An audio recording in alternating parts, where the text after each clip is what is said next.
Hey everybody, today we're going to talk about how to teach your body to use its own body fat stores as energy so that you can burn fat better and lose weight much easier. So the process we're going to talk about today is called metabolic flexibility. And really all metabolic flexibility is your body's ability to either use carbohydrates or fats as energy. And really it's about being able to use whichever one is most available, right? Is there more sugars from the carbohydrates available? We'll use carbohydrates. And if there's more fats and ketones from the fats, then we'll use fats for energy.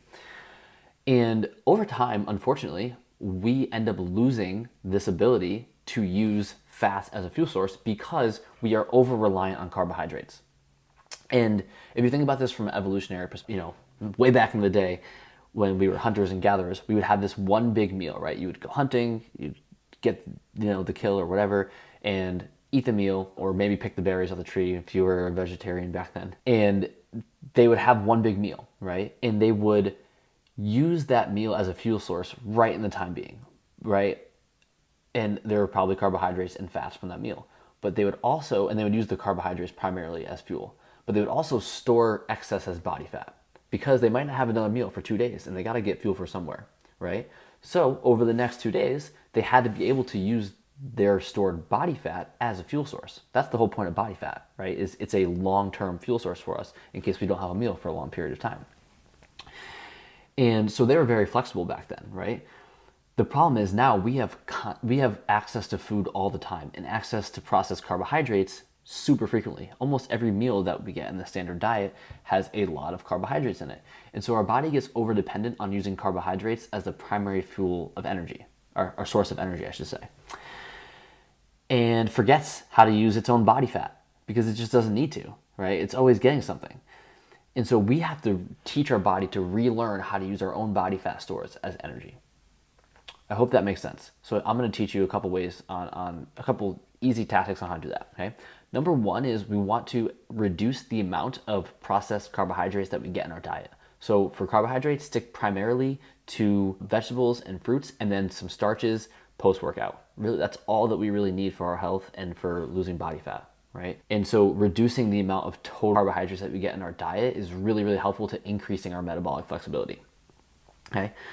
And so that's one way, right? Usually a target would be like 25 to 35% of our total calorie needs in the day would come from carbohydrates. Okay.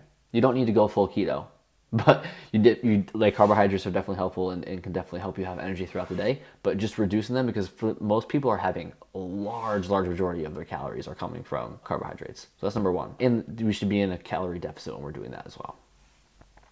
Number two is increasing our sleep. Increasing our sleep quality and quantity helps metabolic flexibility, helps our ability to recover and use different fuel sources for energy. So we got to increase our sleep. Number three, and this one's a fun one. This is a combination of fasting and exercise. And both are helpful to improve your metabolic flexibility, but you have to be careful with them. Specifically with women, there's some caution around long fast and hormones and kind of dysregulating your hormones. So I wouldn't recommend doing a super long fast. But if you fast for 12 hours, which is, like 7 p.m. to 7 a.m., we can really improve our metabolic flexibility by just starting there, right? And make a lot of dents in there. So fasting is a really great way to do it. And it's because like during that period of time that we're fasting, we're not getting sugars into our bloodstream and we're not storing and having available to energy. So our body has to switch to something, right? And over time that teaches our body to use fat as a fuel source. So that's number one. And then number two is doing some exercise near the end of that fasted state. So typically we have our clients do morning movement where they just go for a walk or do some light movement for 10 to 20 minutes in the morning. And that is a really, really good way to improve the flexibility of their metabolism because they have to, when they're moving their body now, they have to find a source to use energy. Like your body is forced to do that when it doesn't have, sugars in the system, the only other option is fat. So it starts to help us metabolize our own body fat and use it as a fuel source and begin to relearn how to do that regularly. So that's a quick lesson on metabolic flexibility and how we can use some strategies to increase it so that we can lose body fat more easily and so that we're not heavily relying on carbohydrates as our only source of fuel.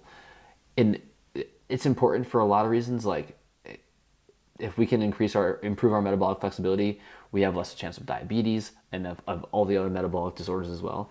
And so, a really important thing to work on, again, quick recap, is number one. What's the number one tip? Well, I'll go backwards then. Number one is fasting for 12-ish hours and doing some exercise, some light, low intensity exercise at the end of that state. Number two is improving our sleep. And number one is reducing the amount of the processed carbohydrates that we get daily. All right, hope that was helpful, guys. I will catch you in the next one. Leave a comment on what you think was your biggest takeaway from this. And also, if you like this video, please like, subscribe, share with a friend, and I'll come at you more with some information and help on improving your metabolism.